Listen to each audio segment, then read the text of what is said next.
अगला हमारा work done in thermodynamic process. Sorry बेटा, work done in thermodynamic process. Work done in thermodynamic process. हाँ, अच्छा,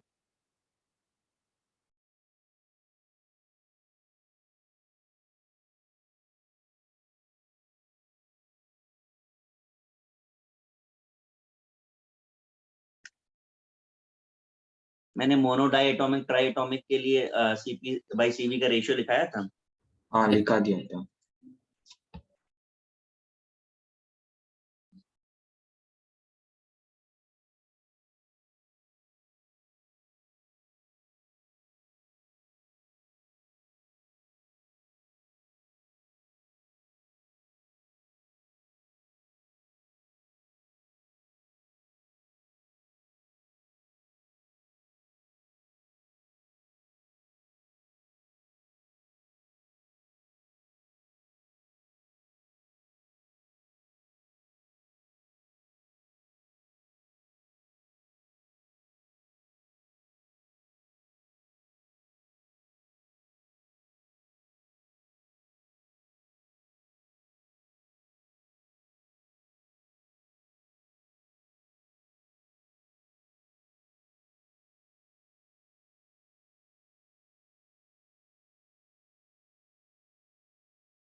देखिए जरा, work done in thermodynamic process में जरा कुछ चीजें पहले समझ लीजिए लिखने से पहले।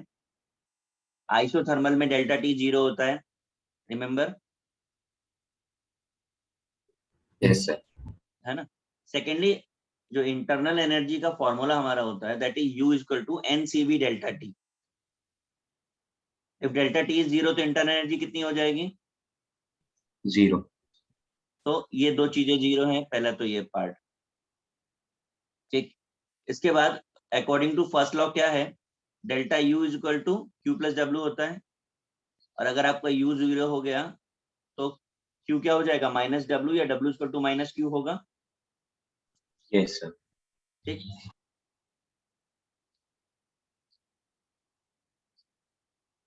इसके बाद आते हैं वर्क डन, हम निकालने जा रहे हैं रिवर्सिबल और इरिवर्सिबल दोनों प्रोसेस में। रिवर्सिबल प्रोसेस में W equal to minus 2.303 RT log V2 by V1 है, ठीक है। प्रेशर वॉल्यूम इनवर्स रिलेशन होता है, so we can write V2 by V1 की जगह पर P1 by P2, okay, this one.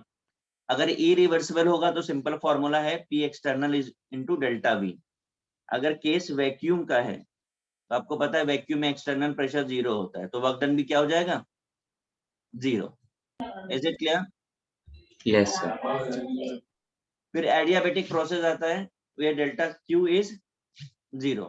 अभी डेल्टा Q 0 है, अकॉर्डिंग टू फर्स्ट लॉ अगर आप Q की जगह पे 0 रखोगे तो delta U equal to W हो जाएगा, यानी वर्क डन क्या हो गया? इंटरनल एनर्जी के बराबर हो गया। Is it? हाँ सर। ठीक। फिर अब यहाँ से एक चीज नोटिस करिए कि अगर आपसे पूछा जाए कि आइसोथर्मल और एडियाबेटिक किसमें वर्क डन पॉजिटिव और किसमें नेगेटिव होगा?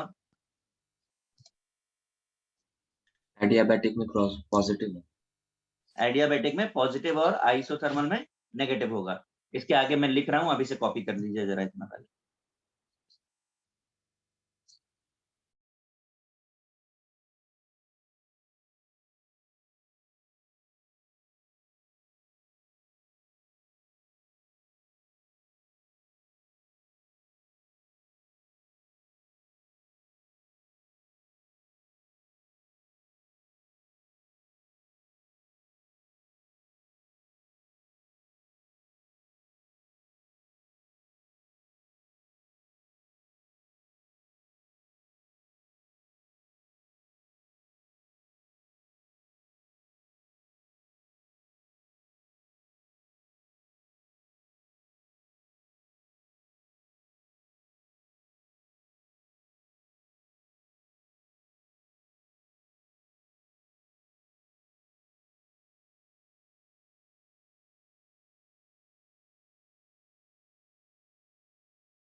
हो गया सर।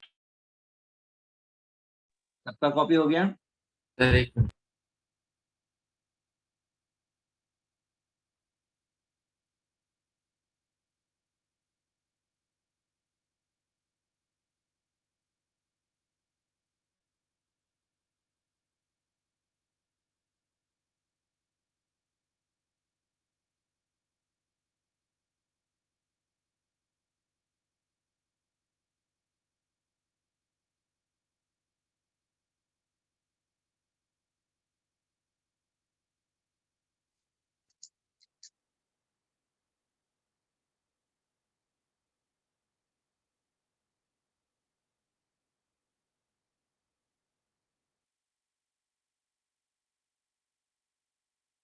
हो गया।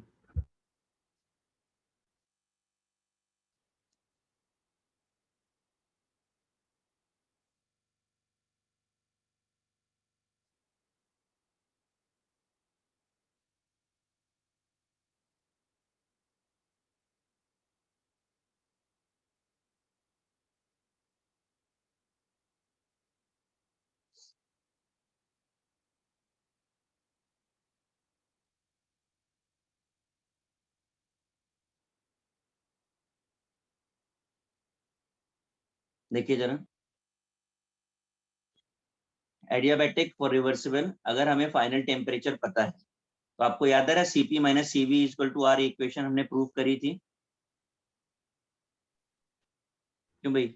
यस स्पेसिफिक हीट में, राइट। अब हमने क्या किया, इस इक्वेशन को, पूरी इक्वेशन को डिवाइडेड बाय Cv कर दिया, तो this become Cp by Cv, Cv by Cv and R by Cv, is it? Yes sir. तो अब Cp by Cv equal to gamma होता है, तो इसकी जगह पे आप गामा हाँ। लिख सकते हो, ये कैंसिल हो गया, तो यहाँ से Cv equal to R upon gamma minus 1 आ जाएगा, ठीक है कि नहीं?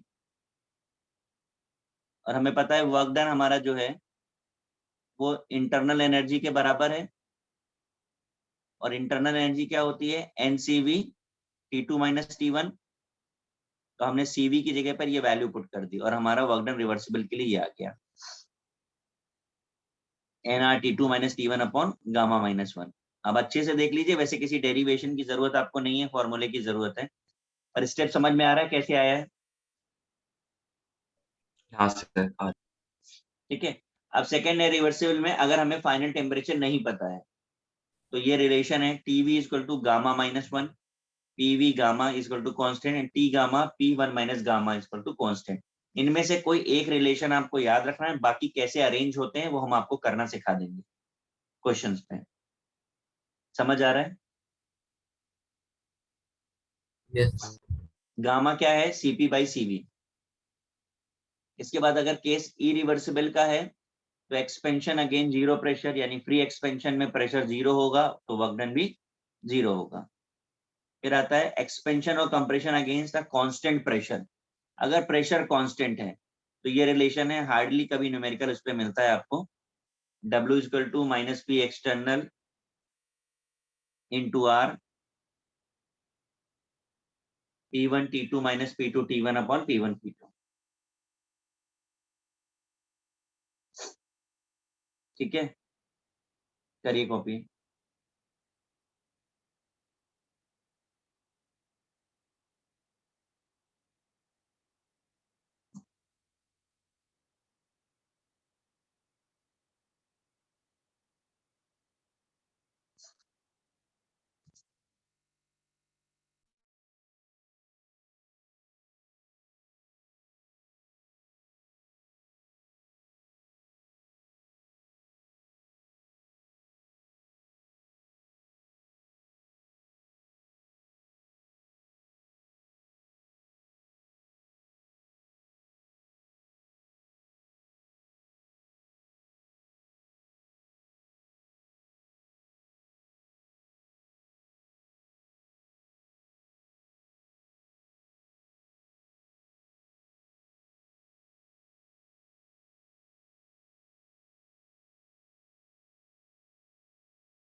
सर हो गया।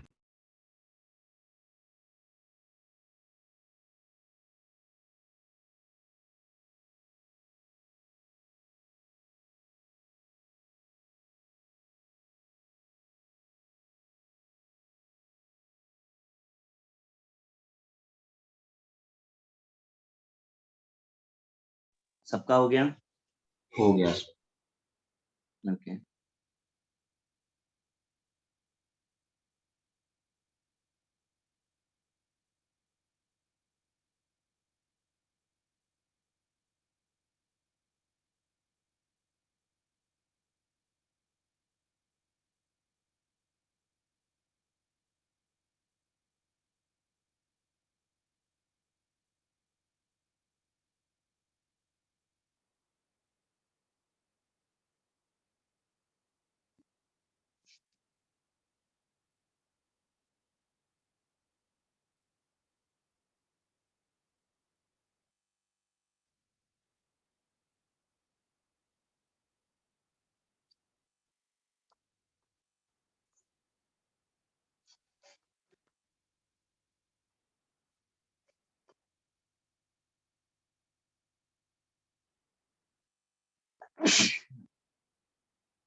देखिए जरा समझ लीजिए फिर लिखिएगा। स्पॉन्टेनियस और नॉन स्पॉन्टेनियस दो प्रोसेस हैं। The process has natural tendency to occur, the process called spontaneous. वो प्रोसेस जिसमें कोई ड्राइविंग फोर्स की जरूरत नहीं है, that is called natural process. अब कैसे समझ में आएगा? तो मैंने एक इंक्लाइन टेबल बनाई है जिस पर बॉल प्लेस की है। अब आप बताओ ये जो ऊपर टॉप पे बॉल रखी है उसकी डायरेक्शन क्या होगी? किधर की तरफ मूव करेगी वो बॉल? डाउनवर्ड। तो इसकी नेचुरल टेंडेंसी हो गई। हाँ। तो this is called spontaneous process. अब अगर ये बॉल यहाँ पर रखी है प्लेन पे, तो इसकी क्या टेंडेंसी है? मूव नहीं विदाउट करेगी। ड्राइविंग फोर्स तो ये कहीं नहीं जाएगी। हाँ। So that is called non-spontaneous process. Got it? Yes. Now the graphical representation of thermodynamic process. अब यहाँ से शुरू करते हैं, इससे मैं A बोलता हूँ, इसे BC बोल देता हूँ। ठीक है। अब प्रोसेस A देखिए, जो पहली लाइन आपको दिख रही है इसमें प्रेशर कांस्टेंट है, हॉरिजॉन्टल लाइन। हाँ। तो this is called isobaric. Baric. Very good. नीचे वाली लाइन जो डाउनवर्ड है दैट इज आइसोकोरिक हो गया। आइसोकोरिक हो गया। अब इन दोनों में कौन सा क्या है? दिस इज आइसोथर्मल और दिस वन एडियाबैटिक। बट पता कैसे चलेगा कि कौन सा आइसोथर्मल और कौन सा एडियाबैटिक है? बताएगा कोई?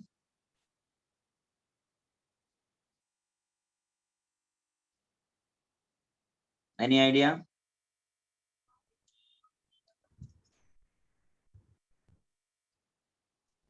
डिटरमाइन नहीं कर सकते हैं ना? सॉरी? डिटरमाइन नहीं कर सकते हैं ना? अरे क्यों नहीं कर सकते भाई, क्वेश्चन पूछा जाता है। देखो एक लाइन ऐसे ड्रॉ कर दो, ठीक है, ये बॉन्ड एंगल्स होंगे दोनों। अभी बता सकते हैं इसमें से कौन सा आइसोथर्मल कौन सा एडियाबैटिक है?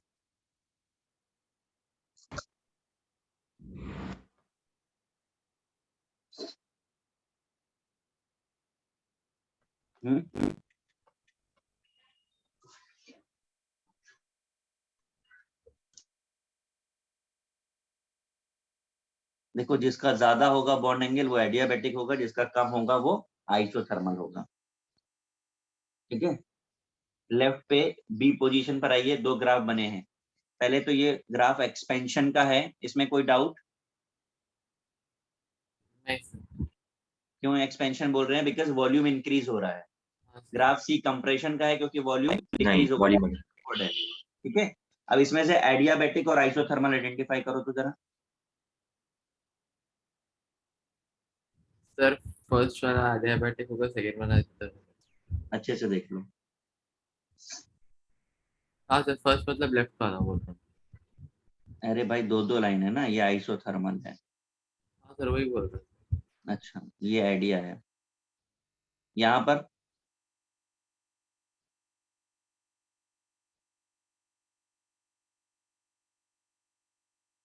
यहाँ पर कौन क्या है?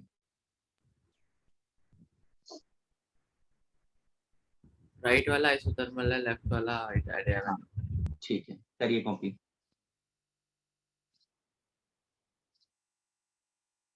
सर ये वापस एक्सप्लेन क्या कर चीज? सकते हैं, मैं एग्जिट हो गया। अच्छा कि एग्जिट हो गए बेटा, क्या कह रहे हैं वो बताइए। सर की वो हाँ जी,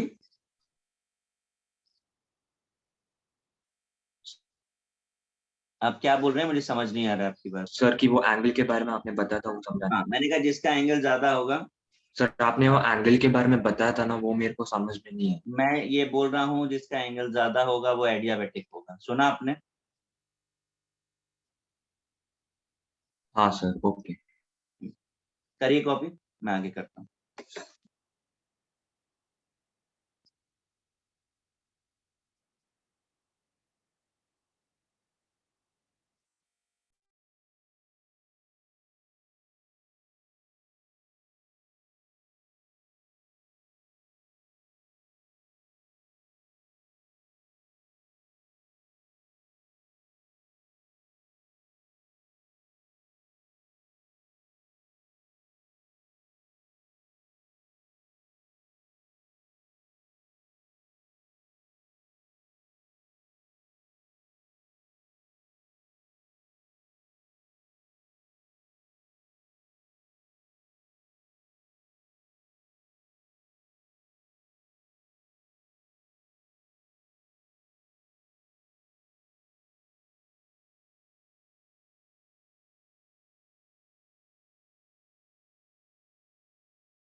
सर हो गया।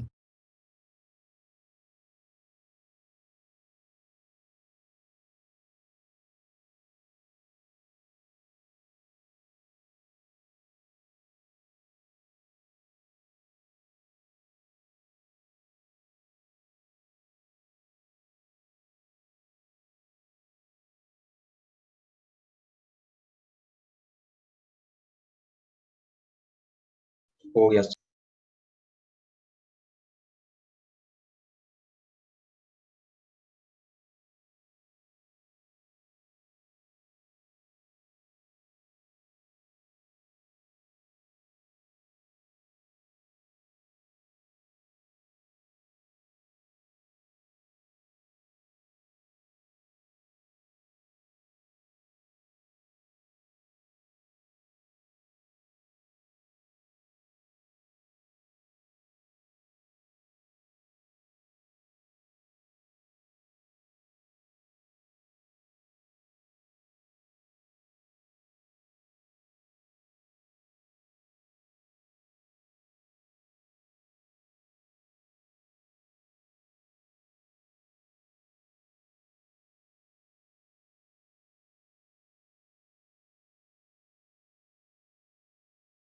आपने जूल थॉमसन इफेक्ट कॉपी किया क्या?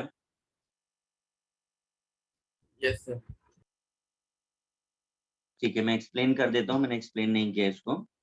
Number of degree of temperature changes produce पर atmospheric drop in pressure under constant enthalpy condition when the gas is allowed to expand through porous plug।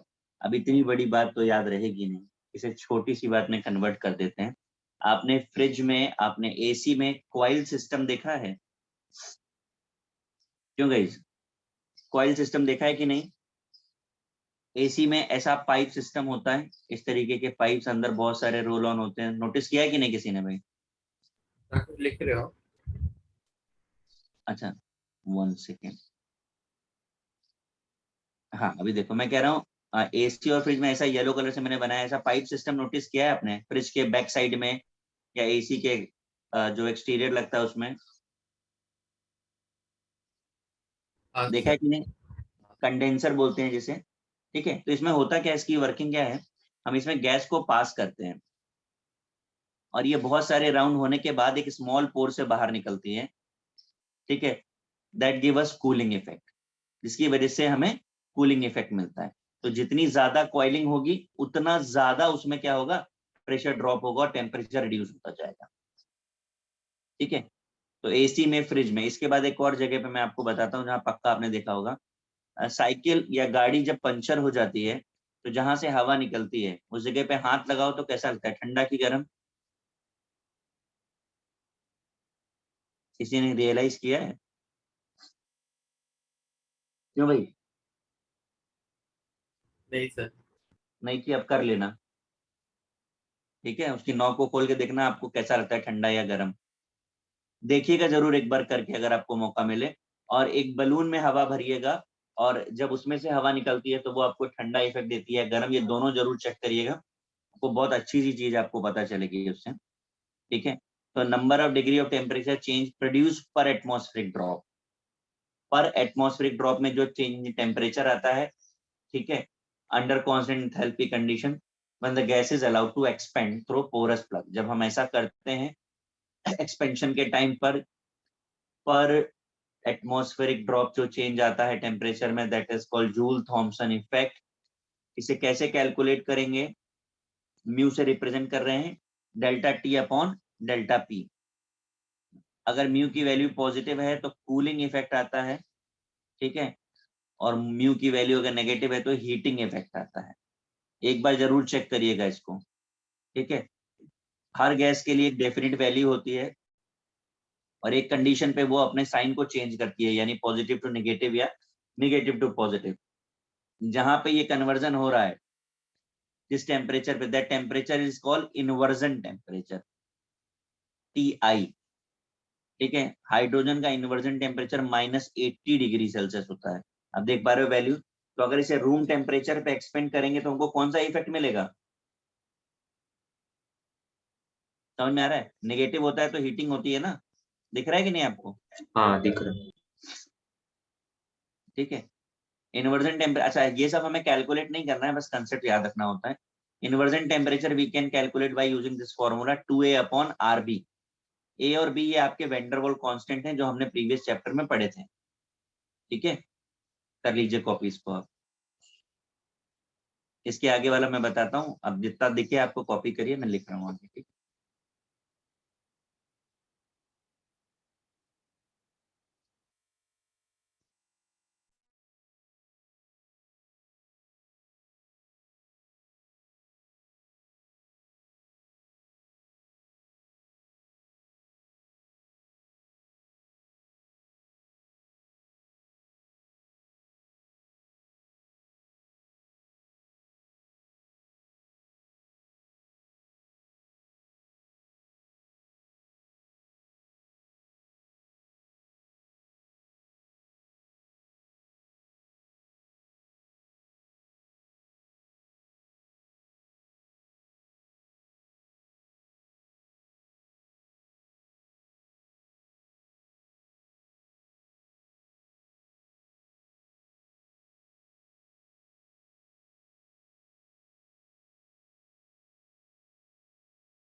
हो गया सर।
Sir,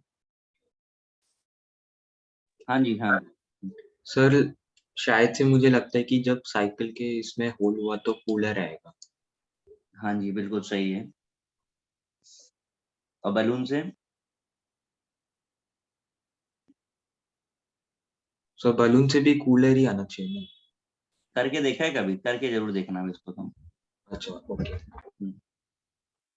मतलब best रहेगा ना, experience जो होगा ना उससे आपको हमेशा याद रहेगा वो। हाँ सबका कॉपी हो चुका है ना? Yes sir. आ ही गए।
सर आपने स्टोरी का नीचे नहीं।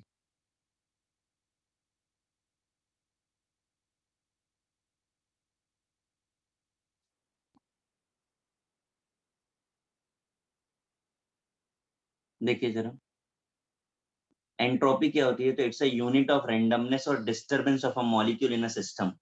कोई सिस्टम जितना ज्यादा डिस्टर्ब होगा उसकी एंट्रोपी क्या होगी? उतनी ज्यादा होगी। आप जरा बात को अच्छे से समझ लीजिए। मैं आपसे अगर पूछूं कि सॉलिड, लिक्विड और गैस तीनों में सबसे ज्यादा किसके मॉलिक्यूल डिसऑर्डर होंगे या डिस्टर्ब होंगे? यस गैस के। और सबसे कम? सॉलिड। सॉलिड। तो एंट्रोपी ऑर्डर क्या होना चाहिए? यस पर ज्यादा लिक्विड का बहुत ठीक। सब तो ये एक्सटेंसिव है, हम आपको ऑलरेडी बता चुके हैं।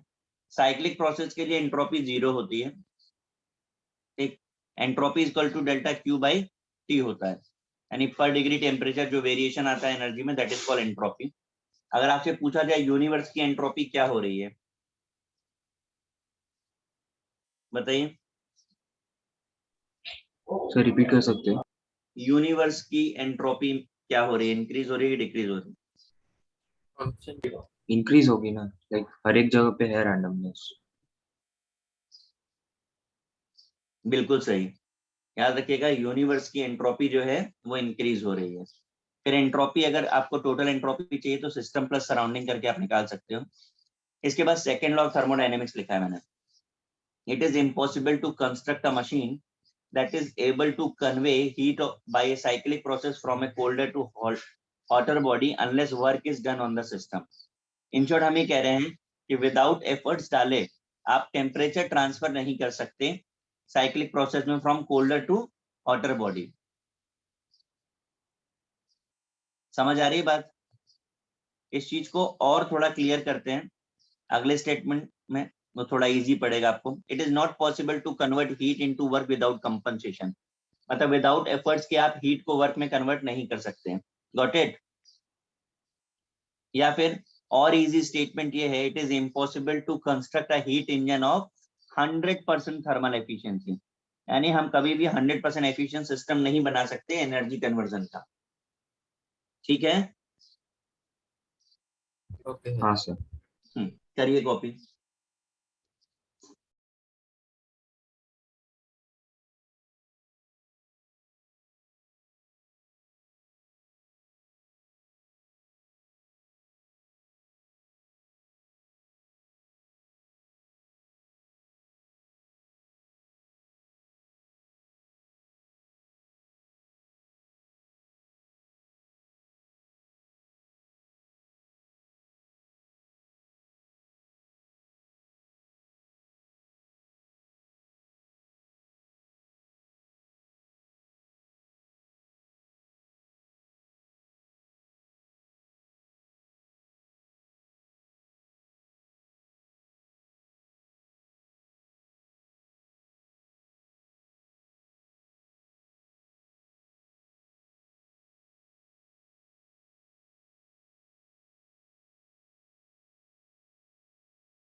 हो गया कॉपी? तो लास्ट पॉइंट पर है।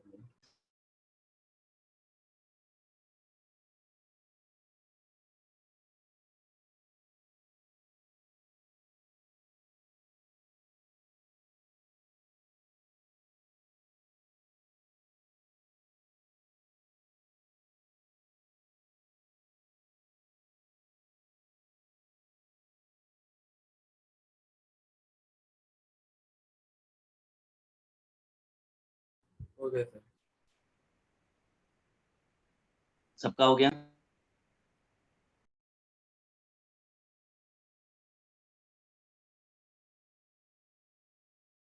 हो गया सर।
देखिए जरा, gives energy, thermodynamic quantity of the system,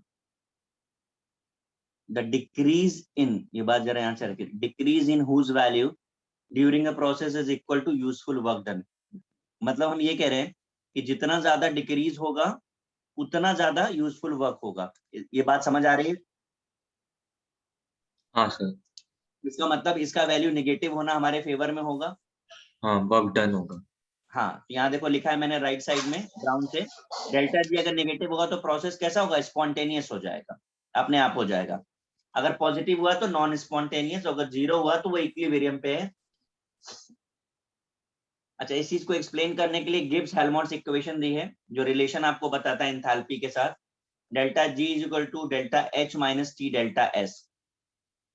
ठीक है, टी आपका एब्सोल्यूट टेम्परेचर है, डेल्टा एस आपका एंट्रोपी चेंज है, एच आपका एंथैल्पी है, और delta G change in Gibbs free energy है। तो ये एंथैल्पी के साथ आपको रिलेशन बताया है। सेकंड में आप देखेंगे इक्विलिब्रियम कांस्टेंट के साथ, आपका जो चैप्टर चल रहा है वहां पर इक्विलिब्रियम में आएगा ये स्टैंडर्ड इक्वेशन है, delta G is equal to delta G naught. जब किसी के ऊपर नॉट लग जाता है तो उसका मतलब वो स्टैंडर्ड वैल्यू होती है, स्टैंडर्ड गिब्स एनर्जी हो गई वो। ठीक, तो ये बेसिक रिलेशन है। लेकिन हमें पता है इक्विलिब्रियम पे क्या होता है, डेल्टा जी जीरो होता है, और ये Q की जगह पे हम Kc लिख सकते हैं, दैट इज इक्विलिब्रियम कांस्टेंट। आपके जो पैरेलल चैप्टर चल रहा है केमिस्ट्री में, वहां ये टर्म शायद आ चुका होगा अब तक। तो हमने इसकी जगह पे जीरो रखा और इसे सॉल्व किया, तो नेक्स्ट रिलेशन हमारे पास ये आ जाता है, delta G naught minus R T log e की पावर Kc आ रहा है। अब आपको पता है लॉग ई नेचुरल में ले जाएंगे तो 2.303 आर टी लॉग Kc बन जाएगा। तो ये हमारा इक्विलिब्रियम कांस्टेंट के साथ रिलेशन है, जिसका यूज आपको नेक्स्ट चैप्टर में करना है। इसी तरह डेल्टा जी का जो रिलेशन है, ये सेल के साथ है, बैटरी के साथ है, ये आपका इलेक्ट्रोकेमिस्ट्री में यूज होगा। सिर्फ इंट्रोड्यूस कर रहे हैं, एप्लीकेशन सब आगे के चैप्टर्स में है। ये आपका केमिकल इक्विलिब्रियम में यूज होगा, नोट कर लीजिए इसको।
Okay.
देखिए जरा, third law of thermodynamics, entropy of solid और liquid approaches zero at absolute zero of temperature. मतलब इन शॉर्ट हम ये कह रहे हैं कि किसी में भी एंट्रोपी होती है पर एब्सोल्यूट जीरो जो टेम्परेचर होता है, एब्सोल्यूट जीरो का मतलब समझते हैं ना हम लोग? Yes, sir. 0 केल्विन। हाँ, तो इस टेम्परेचर पे आने के बाद हर किसी की एंट्रोपी जीरो ही हो जाती है, कुछ भी एक्टिविटी नहीं रह जाती है। तो लिमिट टेम्परेचर की हमने 0 केल्विन करी है तो entropy become zero. This is the third law. ये रिलेशन तो हम आपको पहले ही बता चुके हैं। इसके बाद है टेफी graph, graph of entropy of a substance against temperature. Entropy temperature के साथ कैसे चेंज होती है? तो सॉलिड, सॉलिड से लिक्विड, लिक्विड से गैस, सॉलिड से लिक्विड का कन्वर्जन मेल्टिंग पॉइंट पर, फिर लिक्विड से गैस का कन्वर्जन बॉइलिंग पॉइंट पर होता है। This graph is called टेफी graph. करिए।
हो गया सर।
एक्सप्लेन किया जाए। देखिए 1 मोल ऑफ आइडियल गैस को लेकर के जो है डिफरेंट प्रोसेस से ले जा रहे हैं। Cycle 1 mole of an ideal gas closed in a cylinder fitted which is subjected to series 4 successive operation। Sir का वॉइस क्रैक हो रहा है रहने दो। यहाँ पर Q2 जो है वो इनपुट हीट है, Q1 जो है आउटपुट सर का वॉइस क्रैक हो रहा है। सर भाई हो वॉइस रहा थोड़ा है। ब्रेक अब हो रहा है। A से B और आइसोथर्मल और एडियाबैटिक आइडेंटिफाई करने का तरीका आपको समझ में आ रहा है? मैं पूछ रहा हूँ A2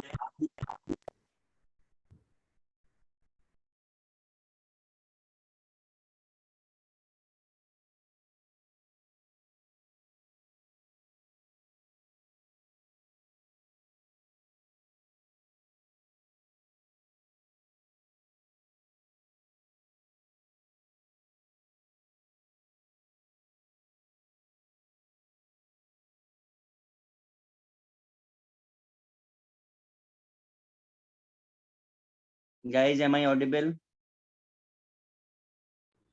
सर अभी ठीक है।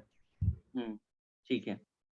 देखिए जरा मैं पूछ रहा हूँ, मैंने अभी अभी आपको आइसोथर्मल और एडियाबैटिक आइडेंटिफाई करना बताया था। अब बताएंगे A2B और B2C में कौन सा आइसोथर्मल और कौन सा एडियाबैटिक है? B2C एडियाबैटिक और A2B आइसोथर्मल। समझ आ रहा है ना अभी कैसे देखना है आपको? हाँ ठीक, C2D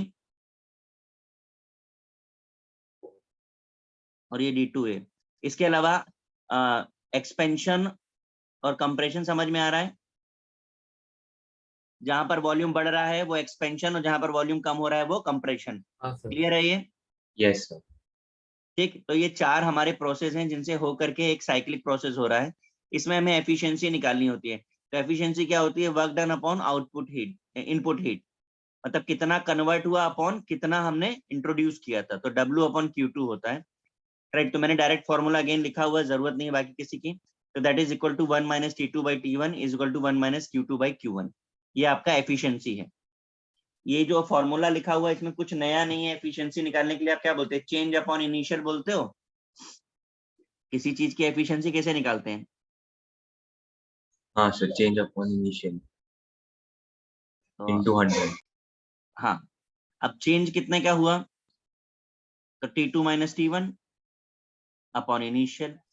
तो इसे आप T1। सॉल्व करोगे तो ये ऐसे ही बन जाएगा 1 माइनस T2 बाई T1। समझ आ रहा है?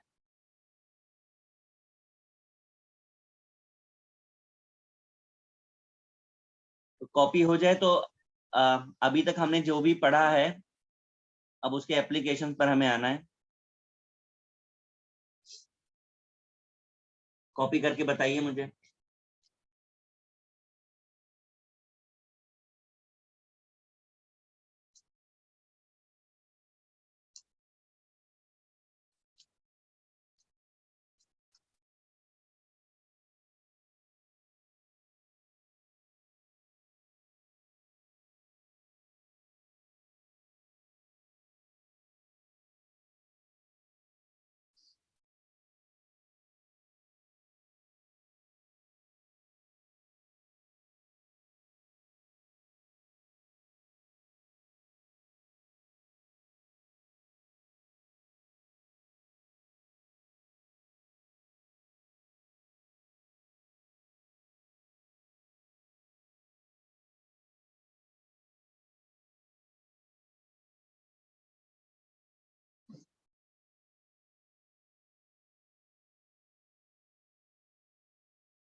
कॉपी हो गया?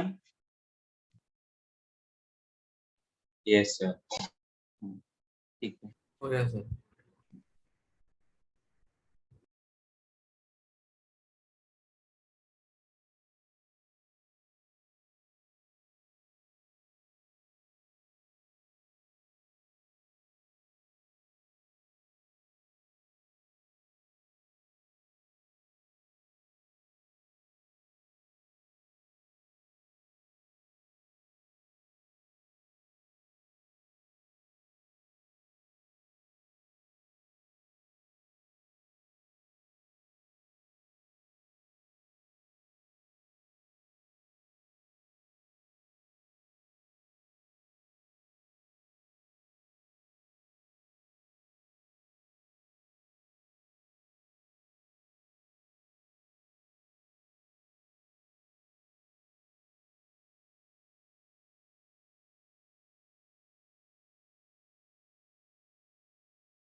देखिए मैंने 3 क्वेश्चन लिखे हैं। पहला है calculate gas expand by 0.5 liter against a constant pressure of 1 atm, calculate work done in joule and calorie. दूसरा है calculate pressure at 3 stages of the system, name the process A to B, B to C, C to A and overall changes क्या हो रहे हैं। आपको volume given है और आपको टेम्परेचर गिवन है। तीसरे में वर्क डन आपको A to B, B to C, C to A और A to D बताना है, ठीक है, और कंप्लीट साइकिल के लिए बताना है। प्रेशर और वॉल्यूम का ग्राफ गिवन है। आप देख रहे हैं प्रेशर हमने लिखा है 10⁵ न्यूटन पर मीटर है, मीटर स्क्वायर, और वॉल्यूम आपको लीटर में गिवन है। ट्राई करिए जरा इसे।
हुआ क्या? क्वेश्चन नंबर 1 समझ आया आपको?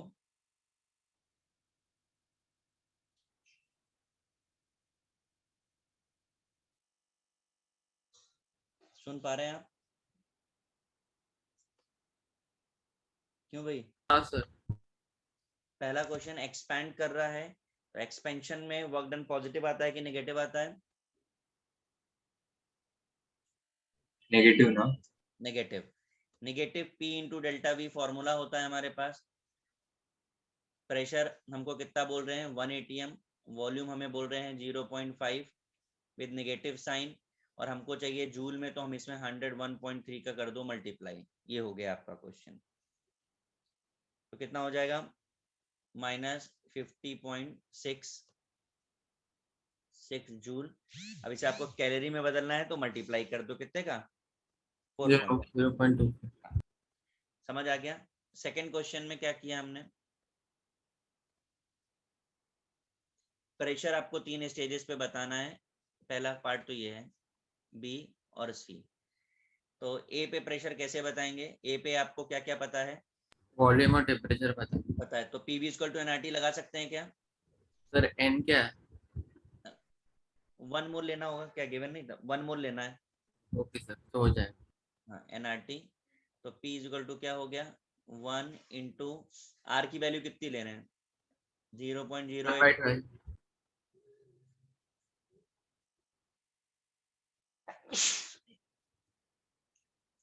दिस वन, ये आ गया पी ए आपका, या P1 जिसे बोल सकते हैं आप। ठीक है ना? अब आपको इससे P1 जो मिलेगा वो कितना आ रहा है? किसी ने कैलकुलेट किया है? 0.83 atm। नहीं, कैलकुलेशन गड़बड़ है। 1.026 आना चाहिए एटीएम। अब आपको बी पे निकालना है, तो बी पे टेम्परेचर वेरी कर रहा है, तो प्रेशर टेम्परेचर का रिलेशन क्या होता है? 24 है कि 29 है? 4 है बेटा।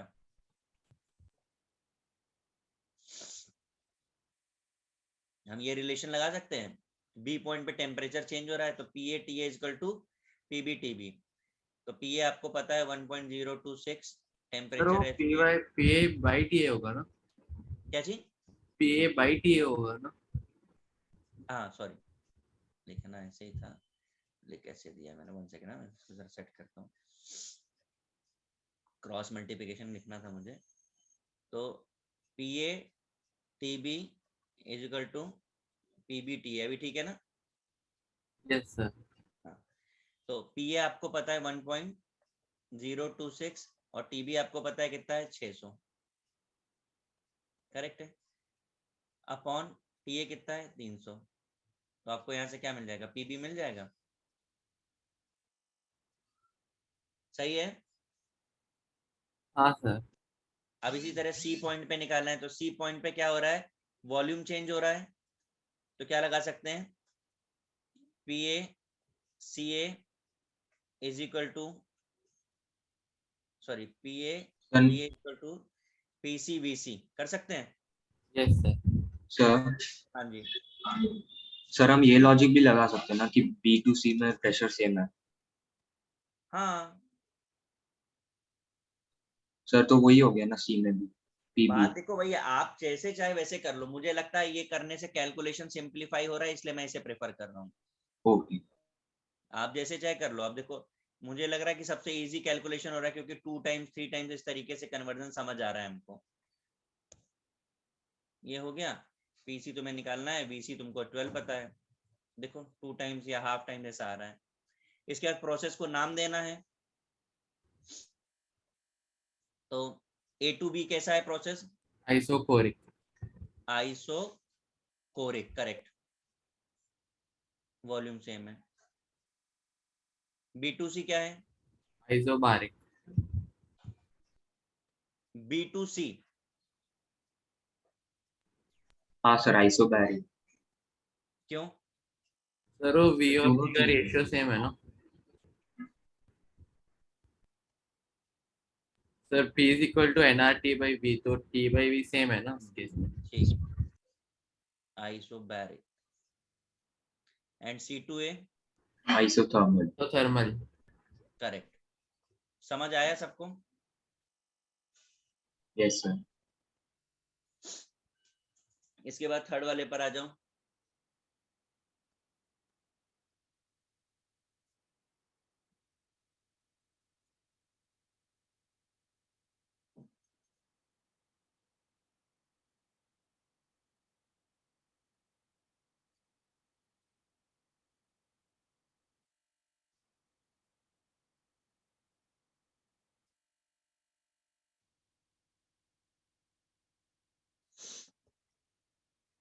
थर्ड में क्या प्लान किया भाई, कैसे करना है हमको?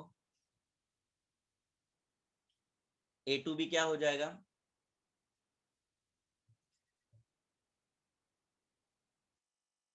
Isobaric. A to B isobaric है, तो वर्क डन कैसे निकालेंगे? तो वर्क डन 0 होगा ना? क्यों? सर वर्क डन 0 B2C में होना चाहिए। हाँ, ए में ए टू बी हाँ क्या होगा? Sorry sorry. सर वो ए टू बी में 10⁵ इंटू 5। भैया 5 इंटू 10⁻³ नहीं होगा? ये हो जाएगा ए टू बी। बी टू सी क्या होगा? 0, वॉल्यूम कांस्टेंट है। सी टू डी क्या होगा? रिवर्स हो रहा है। सर वो पॉजिटिव होगा। हाँ पॉजिटिव होगा।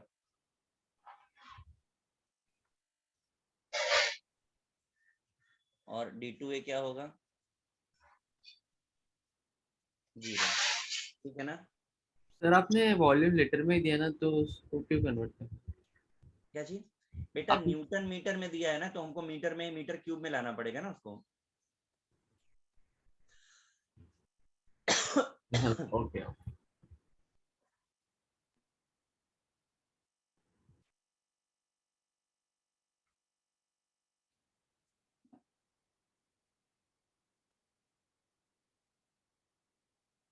समझ आया? हाँ सर। अब इस पर हमें अभी हमने आज जैसे थियोरेटिकली चैप्टर खत्म किया है, आपको आपका मॉड्यूल डिस्कशन करना है, इसलिए आप मॉड्यूल स्टार्ट कर दीजिए सॉल्व करना। नेक्स्ट लेक्चर पे हम और प्रैक्टिस करेंगे।